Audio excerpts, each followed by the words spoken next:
رمضان کے اندر روزے کی حالت میں ہم حلال چیزیں چھوڑ دیتے ہیں، غیر رمضان میں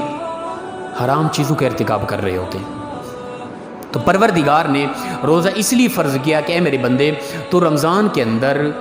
حلال چیزیں کھانا پینا، ٹھیک ہے نا، مختلف قسم کی ڈشز، مختلف قسم کی اشیاء کھانے والی وہ چھوڑ دے گا، بیوی سے خاص تعلقات وہ چھوڑ دے گا۔ تو رمضان کے اندر ایک جب تیرے اندر یہ چیز پیدا ہو جائے گی کہ حلال چیزیں میں رمضان شریف میں چھوڑتا رہا، غیر رمضان میں حرام چیز چھوڑنا تیرے لیے آسان ہو جائے گا۔ اب ایک بندہ پورا رمضان شریف کے اندر روزے کی حالت میں اپنی بیوی جو غیر رمضان میں بغیر روزے کے حلال ہے اس کے قریب کبھی نہیں گیا، اور یہ سوچتا رہا کہ میرے رب نے مجھے منع کیا بیوی کے قریب روزے کی حالت میں نہیں جانا، تو جس کے اندر یہ چیز راسخ ہو گئی، کیا وہ غیر رمضان میں غیر روزے میں غیر محرم کی طرف نظر اٹھا کے دیکھے گا؟ کیا جو اپنی بیوی کی طرف متوجہ نہیں ہو رہا روزے کی حالت میں؟ تو لہٰذا یہ انسان کو تربیت دی جا رہی ہے، انسان کو حلال چیزوں سے روک کر انسان کے مزاج میں یہ چیز بٹھائی جا رہی ہے، میرے بندے تو رمضان کے اندر حلال چیزوں سے روک کر اپنے رب کے کہنے پر غیر رمضان میں حرام چیزوں سے بھی باز آ جا۔ لہذا ہمیں شیطان آ کے پھر دوبارہ ہمیں خراب کر دیتا ہے، ہمیں یہ سوچ نہیں آتی بھئی ہم رمضان کے اندر حلال کھانے سے رکے رہے،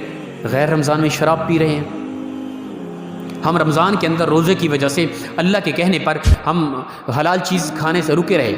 غیر رمضان میں ہم سود کھا رہے ہیں، غیر رمضان ہم ملاوٹ کر رہے ہیں، غیر رمضان کے اندر ہم کرپشن کر رہے ہیں، غیر رمضان کے اندر ہم ڈاکہ زنی کر رہے ہیں۔ یہ چیزیں انسان کو سوچنی چاہیے۔ رمضان کے اندر روزے کی حالت میں بیوی کے قریب نہیں جا رہا، کیوں؟ اس لیے اللہ نے منع کیا، حالانکہ بیوی حلال تھی، بغیر روزہ میں بیوی حلال ہی ہے، اور غیر رمضان کے اندر غیر محرم کی طرف نظر کر رہا ہوں؟ نہیں یار، رمضان شریف کے اندر روزہ انسان کے اندر یہ چیز ذرا سے کرتا ہے، یہ ایک تربیت دیتا ہے، اے بندے رمضان کے اندر تو حلال چیزیں چھوڑتا رہا، بیوی سے تعلق تو نے ختم کر دیا تھا، غیر رمضان میں آ کر حرام چیزیں بھی چھوڑ دے، غیر محرم کی طرف نظر کرنا بھی چھوڑ دے۔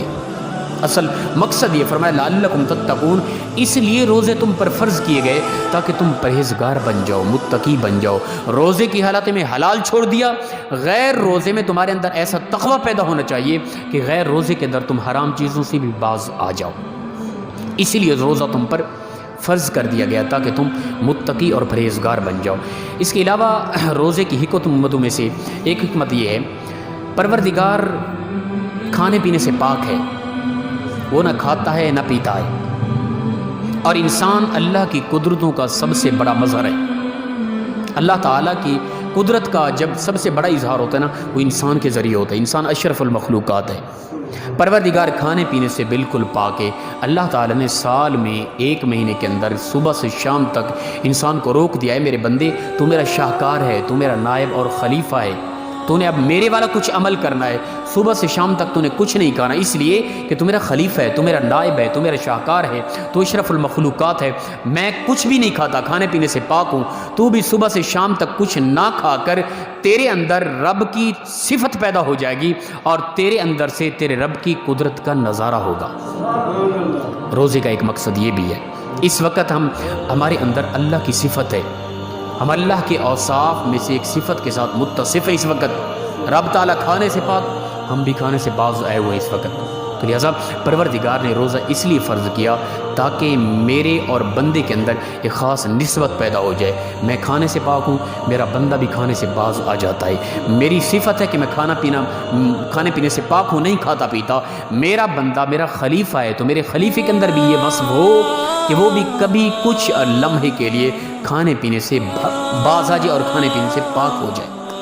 یہ روزے کی حکمتوں سے ایک خاص حکمت ہے، یاد رکھیں۔ رمضان شریف روزے اس لیے بھی فرض کیے گئے، اس کی بنیادی ایک وجہ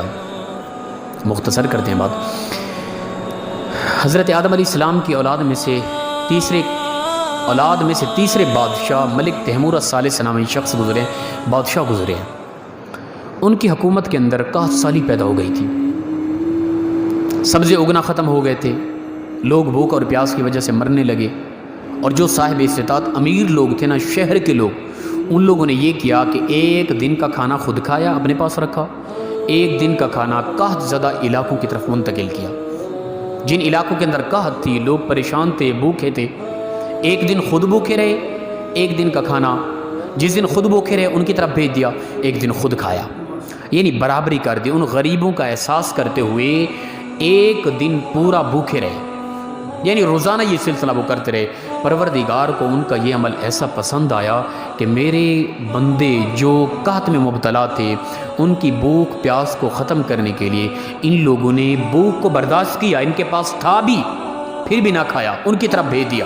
نہ بھیجتے یہ خود بھوکے نہ رہتے۔ تو پروردگار کا ان کا یہ خیرات کرنا، ان کی یہ معاونت کرنا اللہ کو اس قدر پسند آیا، پروردگار نے تا قیامت آنے والے لوگوں کے اندر سال میں 1 مہینے کے روزے فرض عین کر دیے، تاکہ ان لوگوں کا یہ طریقہ زندہ رہے، ان کا طریقہ اس قدر پسند آیا اللہ تعالیٰ کو۔ آج جو ہم بھوکے بیٹھے ہیں نا، یہ ملک تیمور الثالث بادشاہ کے دور کے ان امیر لوگوں کی سنت ادا کر رہی ہے کہ ان لوگوں نے غریبوں کا تعاون کیا، خود بھوکے رہے۔ پروردگار کو ان کی یہ بھوک اتنا پسند آئی کہ خود بھوکے رہے، غریبوں کی معاونت کی۔ مجھے یہ بھوک اتنا پسند آئی، قیامت تک آنے والے لوگوں کو میں لازماً کچھ عرصہ بھوکا رکھوں گا تاکہ تمہارا یہ طریقہ زندہ رہے ہمیشہ کے لیے۔ لہٰذا ایک بہترین عمل ہے غریبوں کی معاونت کرنا۔ آج قحط سالی سے بھی زیادہ معاملہ الٹ پلٹ ہو گیا ہے، معیشت برباد ہو گئی، غریب طبقے کا جو مزدور طبقہ تھا وہ بیٹھ گیا۔ ہم گھروں کے اندر اپنے ہاں کچھ ذخیرہ اندوزی کچھ بھی نہ کریں۔ یاد رکھیں، میں بار بار ہر بیان میں ہر درس میں یہ میں سمجھا رہا ہوں،